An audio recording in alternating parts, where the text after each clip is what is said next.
Hello, my name is Sam Feltham. I'm the Director of the Public Health Collaboration and welcome to the PHC Virtual Conference 2020. The coronavirus has changed all of our lives, but where there's an obstacle, there's also an opportunity. And that opportunity comes in the guise of this virtual conference. Earlier this year, we had to postpone our two main events, the annual conference and the Real Food Rocks Festival, until next year. These events allow us to connect, learn and grow, but they also help us raise crucial funds for the PHC to continue. With that in mind, and before we let the next presenter speak, this virtual conference is 100% free for all. But if you find the content valuable today, then please consider donating £2 or whatever you can afford through the Total Giving website via www.phcuk.org/donate. Or if you're in the UK, you can simply text PHC to 70660 to donate £2 directly from your phone. We hope you enjoy the conference from wherever you are in the world, and be sure to get involved in the civil conversation on the comment section here on YouTube or via the hashtag PHCVCon2020 on Twitter, Facebook and Instagram. Thanks for your support, take care and stay safe.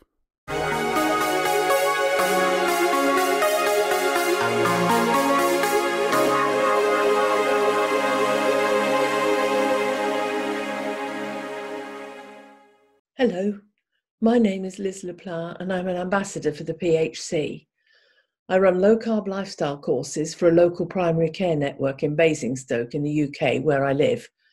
But before I come to that though, I want to fill you in a little on my background and how I came to be a PHC ambassador. This was me almost 3 years ago. I was 65, weighed 14 stone 2, which for those of you not in the UK is 198 pounds or 90 kilos.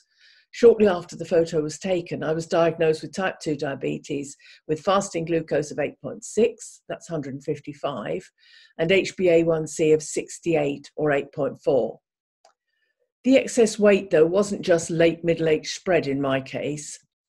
I was born a chubby baby. But never mind, my mother's friends told her, she'll lose it when she walks. But I didn't. Never mind, they said, when she goes to school. But school and college came and went, but the weight remained. I joined the world of work in the City of London and then got married, but my weight refused to budge. And of course, now and then I tried dieting. This was sometime later in 1989.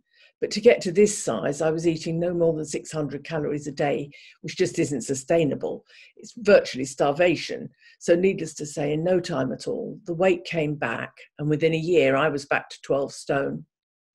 I gave Weight Watchers a go, twice, and lost a stone or so, bought some new clothes, put the old ones in the back of the wardrobe.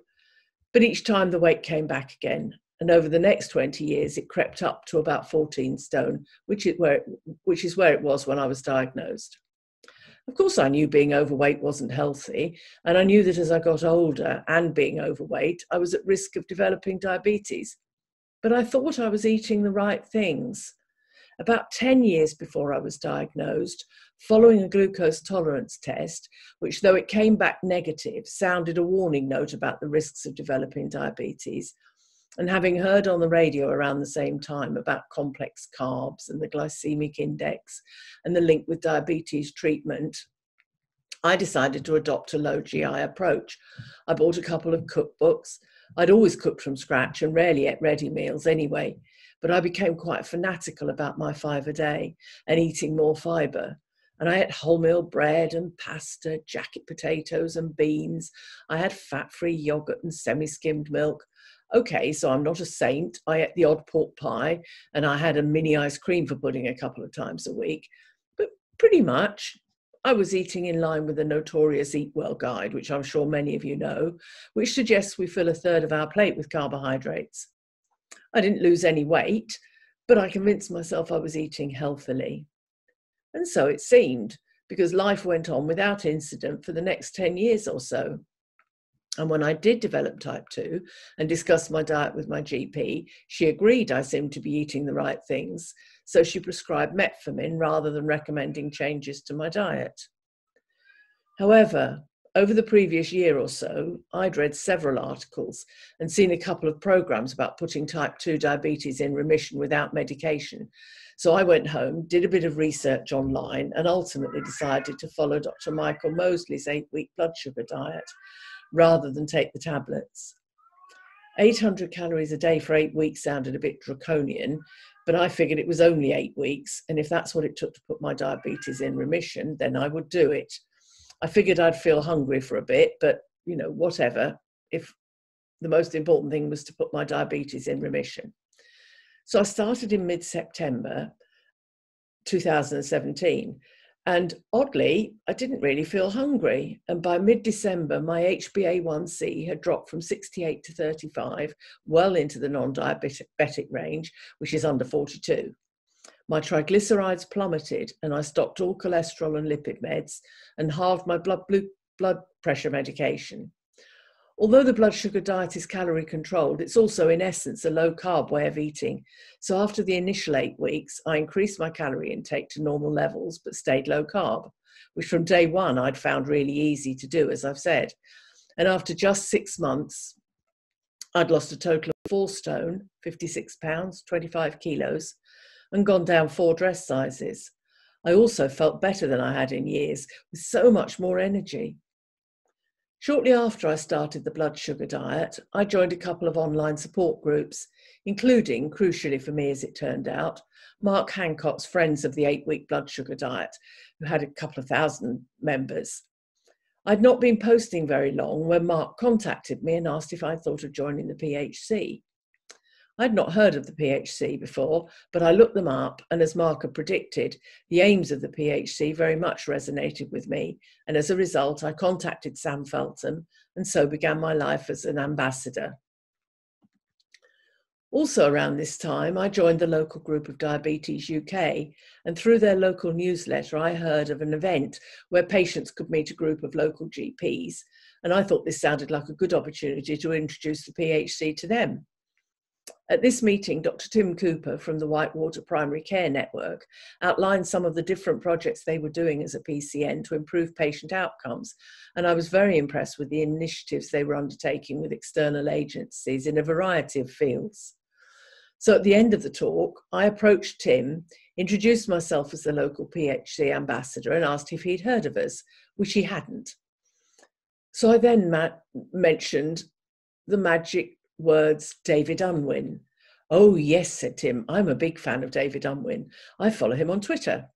So I explained that David was a founder member of the PHC and that we, the PHC, could help with resources, and that as a PHC ambassador, I could help set up a course at their practice, similar to the one David and others were running in theirs. After some further discussions, we agreed I'd initially run courses at 2 of their 3 sites over the course of the autumn, with a view to including the 3rd subsequently. So we set a timetable, made the posters, and up they went. This was great. People started to sign up, but I panicked because at this point I didn't actually have a course ready, or indeed any real idea how to go about writing one. It's not something I'd ever had to do for work. I didn't know how to set about doing a PowerPoint presentation. But fortunately for me, another PHC ambassador, Andy Bishop, was having considerable success running groups up in Merseyside. And he very generously offered to share all his resources with his fellow ambassadors, myself included. So I started with the outline of the course built by Andy and began adding bits of my own. I don't have a medical background, but I've found there are so many resources out there to learn from. I'd been to 2 PHC conferences before writing this first low-carb course and found and continue to find them an interesting and inspiring source of information. My e-reader's full of books by authors like Dr. Richard Bernstein, Gary Taubes, Dr. Jason Fung, Professor Robert Lustig, and the list goes on.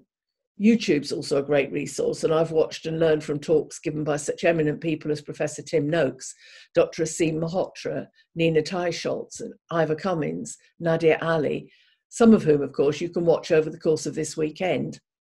I try to read relevant scientific articles whenever possible, but simply following many of the respected experts in the field on Twitter can be equally useful in learning new things and finding out about the latest research. So pulling together some of the things I've learned over the past 2 or 3 years, and with Andy's outline, I created a series of 8 presentations, each an hour and a half in length, talking about the role of low carb in controlling blood glucose and helping with weight loss. But in doing these courses, I found that more than just the science, one of the most powerful things has been sharing my own story. Some of the people who come to the courses arrive with a good deal of skepticism. They've heard it all before and nothing ever works. Some have been doing exactly what their diabetes nurse tells them to do and feel despondent because nothing ever seems to get any better. Indeed, it often gets worse. Some of them, for example, say things like, I don't really like having breakfast, but I have porridge because the nurse told me I should have breakfast and she said porridge was the best thing to have for a diabetic. They eat lots of fruit because, again, they've been told that diabetics can have as much fruit as they want because it's good for you. Of course, whenever I hear that, it's the voice of Gary Fettke, the Australian orthopaedic surgeon whose voice echoes in my ears. I usually ask everyone at the start of the course what their motivation is for coming to the course. One man told me openly that he'd seen the posters and that, frankly, he was very sceptical, as he'd been diabetic for some time, followed exactly the advice he'd been given throughout, but nothing made any difference. Indeed, his condition had progressed and he'd been on insulin for some time. I told him he was very welcome to the group and I hoped he might find it interesting. He came to me at the end of the first session to say that he'd found it fascinating and a complete eye-opener. As people filter into the first session, I can often see written on their faces as they look at me, what does this woman know about weight loss? Here's someone else who hasn't a clue what it means to struggle with weight. So I straight away show them the photo of me at the time when I was diagnosed, and the atmosphere changes instantly. Here perhaps is someone who just maybe does understand their struggles, and just maybe, if she's done it, they can do it too. Personal stories can be really powerful. So over the course of the 8 sessions, we discuss what diabetes is, what happens when we eat starchy carbs, and how our bodies respond even if we aren't diabetic. We talk about the foods to avoid and those we should focus on. I talk about shopping and how to interpret the often misleading labels on food. We also talk about the importance of exercise for good health, not necessarily for weight loss, but certainly for good health, and sleep and mindfulness. I stress the importance of monitoring medications with their GP and hopefully reducing them as their health improves. I use a range of simple diagrams to show some of the nutritional information, like this one, where the huge bulk of the iceberg represents all the hidden carbs. And thank you again to Andy Bishop for this one. And of course, this one and the others from David Unwin. His superb infographics show the glucose equivalents of many common foods. And once you've seen one of these, it suddenly makes sense and you can't unsee them. Many of the things that you thought were good for you are actually spiking your blood glucose to unhealthy levels. Just take a look at that rice. You might as well sit down and drink a cup of tea with 10 teaspoonfuls of sugar in it, which of course no one in their right mind would do. So once you cut out the starchy carbs, the effects can be dramatic, as I discovered for myself. I also take in samples of food to each meeting to show people that eating low carb doesn't have to be boring and to encourage them to try things for themselves.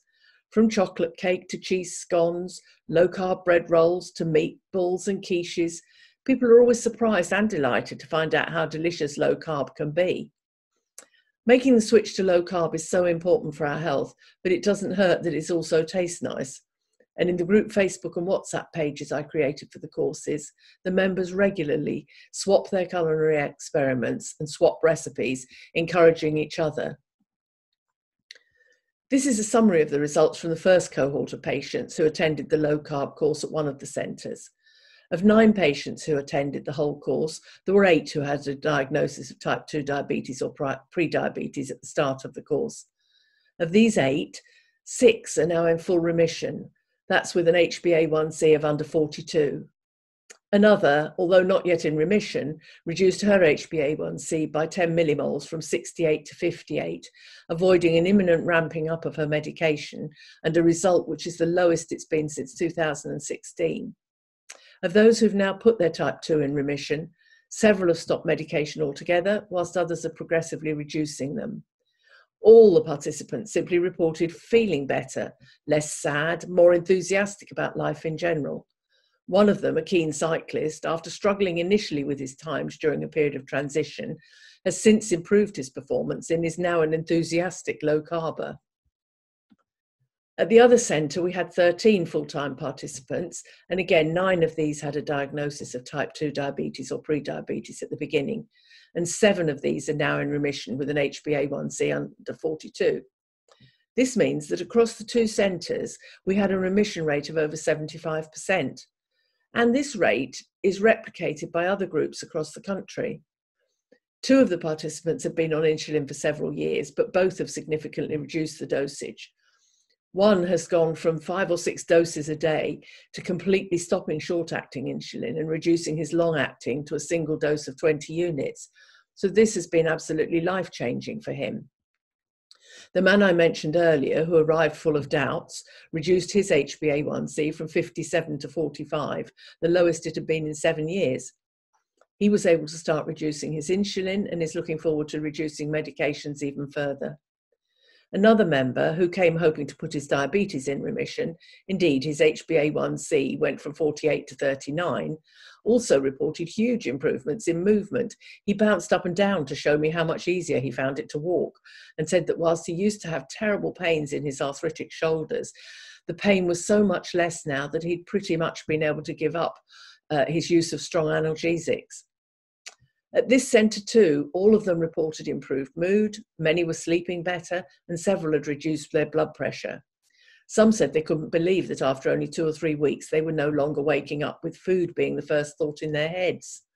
2 people independently reported having seen their dentists, who were amazed at the improvement in their dental health and asked what they'd been doing to make such notable changes. 2 people from the local North Hampshire Clinical Commissioning Group came to observe one of our sessions here, and they were very impressed by the level of engagement they observed and how enthusiastically people had adopted the new lifestyle. As a result of this, Sam Feltham and I, along with Dr. Ian Lake, gave a presentation to a group of local GPs and diabetes nurses, again organised by the Clinical Commissioning Group, with a view to expanding the scheme and offering low-carb courses at other centres in the area. But behind these stats and figures, however, are real people. And I think you can sense from the enthusiasm in these quotes just what a difference these courses are making to people's lives. It's often said, usually by those who've never tried it, that low carb isn't sustainable and that people can't stick to it. Yet in my experience, when people actually try it, they rediscover lost pleasures, find a new joy in food and cooking, as well as taking delight in the improvements to their health and well-being. Without the cloud hanging over you of the potential long-term consequences of poorly controlled diabetes, life looks a whole lot better. And why would you not want to sustain this new lifestyle? We have nearly 60 participants on our current course across the 3 sites.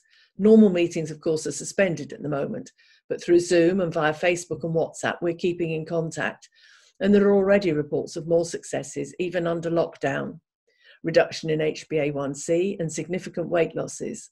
One member has reported a loss of 2.5 stone in weight and a reduction in HbA1c from 72 to 49 in just 3 months. Other members have also reported weight loss and improved blood glucose levels. With more time on their hands, people are experimenting in the kitchen and discovering all the delights of low-carb eating. Nothing could be more important in the current crisis than maintaining good health, and a good diet is the basis of that. In 2017, I put my type 2 in remission within 3 months of diagnosis. 3 years on, my diabetes remains in remission. My weight is under control with very little effort on my part, and I'm enjoying food more than ever. And after a lifetime of struggling with my weight and always keeping the larger sized clothes in the back of the wardrobe, because that little voice inside said, quite rightly usually, that I would need them again, I've finally thrown them all away, confident in the knowledge that I won't need them again. Looking back on my own journey, if you told me before my own diabetes diagnosis that in 3 years' time I'd be running low-carb groups at a local GP surgery, I'd never have believed you. But after turning my own health around and discovering a new way of looking at food, I wanted to help others do the same. Becoming a PHC ambassador and running the courses, seeing the results people achieve, has been so rewarding. I've learned a lot along the way and continue to educate myself so that I can inform others. Whilst there's thankfully a growing number of GPs and other healthcare professionals helping patients take control of their own health, introducing them to a low-carb lifestyle, the lived experience can also be a powerful motivator. And in this way, I hope I might be an inspiration to others. Thank you for listening.